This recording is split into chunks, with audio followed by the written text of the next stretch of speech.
Bonjour, nous allons vous présenter aujourd'hui les Métamorphoses d'Apulée.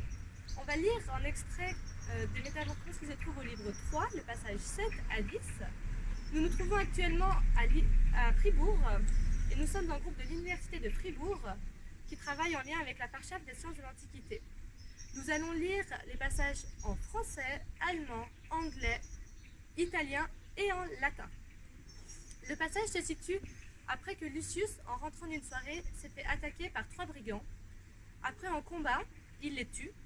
Le lendemain, il est arrêté par les magistrats de la ville et il est emmené au théâtre pour être jugé.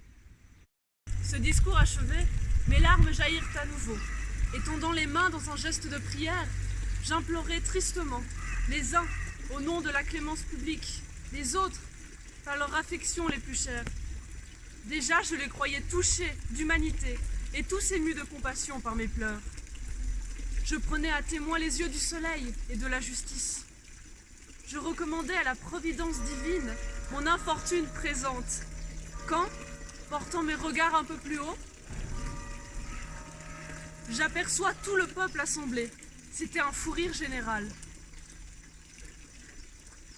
Jusqu'à mon bon hôte et mon père Milon qui se tordaient à rendre l'âme. Da hast du Verlass, da hast du Anständigkeit. Ich meinerseits bin für das Leben des Herrn Wirt, ein Mörder, und werde hochnotpeinlich vor Gericht gestellt. Aber ihm reicht es nicht, dass mir nicht einmal tröstlichen Beistand gewährt hat. Er wiehert noch obendrein über mein Ende. Sur ces entrefaites, une dame en noir, éplorée et sanglotante, fit son entrée en courant et traversa la scène, portant un bébé au sein, avec une autre derrière elle, une vieillarde horriblement chargée d'ans et de haillons, pareillement affligée et pleurante, et secouant tous deux des rameaux d'olivier, elles firent le tour du lit où étaient, sous un linge, les cadavres des victimes, ululant lugubrement un lamento aigu. Per la misericordia del popolo, per la legge dell'umanità, tutti comune, abbiate pietà di questi giovani, indegnamente assassinati, e date conforto alla nostra vedovanza, alla nostra solitudine, con la vendetta. Almeno venite in aiuto alla disgrazia di questo parvolo, rimasto orfano in tenera età, e col sangue di questo assassino fate un'offerta sacrificale alle vostre leggi, all'ordine pubblico. Là-dessus, le magistrat le plus âgé se leva et s'adressa au peuple en ces termes. As for the crime itself, which must be severely punished, not even its perpetrator can make any denial. But just one residual problem is left for us, to search out his confederates in this daring crime, for it is not likely that one man by himself took the lives of 3 such strong youngsters. The truth, therefore, must now be extracted by torture. The slave who is accompanying him has secretly escaped, and matters have reached the point where the accused must be interrogated in order to expose his confederates in this crime, so that the dread of so dire a gang may be utterly extinguished. Aussitôt, selon la coutume des Grecs, on apporte le feu, la roue et les fouets de toutes sortes. Ma tristesse s'augmente ou plutôt devient double, de n'avoir même pas le droit de mourir sans mutilation. Cependant, la vieille, dont les pleurs avaient causé tant d'émotions, parla ainsi.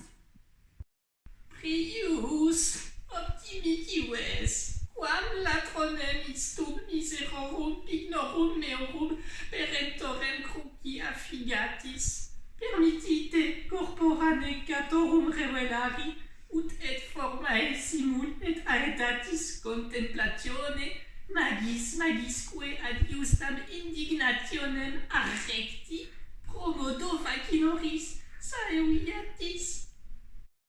On applaudit à ce discours et, sans désemparer, le magistrat m'ordonne de découvrir moi-même les cadavres déposés sur le lit. Je résiste et refuse obstinément de renouveler par cette exhibition la scène tragique de la veille. Sur l'ordre des magistrats, les licteurs me pressent avec insistance. Enfin, s'emparent de ma main qui pendait le long de mon corps. De force, ils l'étendent pour sa perte jusque sur les cadavres. Vaincu, enfin, par la nécessité, je me rends et, bien à contre-cœur, je retire le manteau qui les recouvre. Gute Gott, welcher Anblick! Was für ein Wunder, welche plötzliche Wendung meiner Lage! Denn obschon bereits zu Proserpinas Vermögen und zu Orcus Personal gezählt, starre ich plötzlich benommen die Kehrseite an.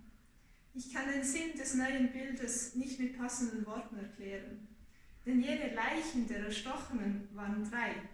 Schläuche, aufgeblasen von verschiedenen Schnitten durchlöchert und, soweit ich mich an mein Abendgefecht erinnerte, an den Stellen klaffend, an denen ich jene Räuber verwundet hatte. Du coup, le rire, que certains avaient eu la malice d'étouffer un moment, éclata librement et se répandit à travers la foule. Les uns, dans l'excès de leur joie, poussaient des gloussements, les autres se tenaient le ventre à 2 mains pour qu'il leur fît moins mal. Et c'est avec une gaieté débordante que tous quittèrent le théâtre, en se retournant pour me regarder. Mais moi, figé dans l'attitude où j'avais saisi le linceul, je demeurais froid, comme une pierre, et tel absolument que l'une quelconque des statues ou des colonnes du théâtre. Je n'émergeai des enfers que quand Milon, mon hôte, s'approchant, posa la main sur moi. Malgré ma résistance et tandis que mes larmes jaillissaient à nouveau, accompagnées de sanglots convulsifs, il m'entraîna avec une douce violence et me conduisit jusque chez lui, en ayant soin de faire quelques détours par des chemins solitaires.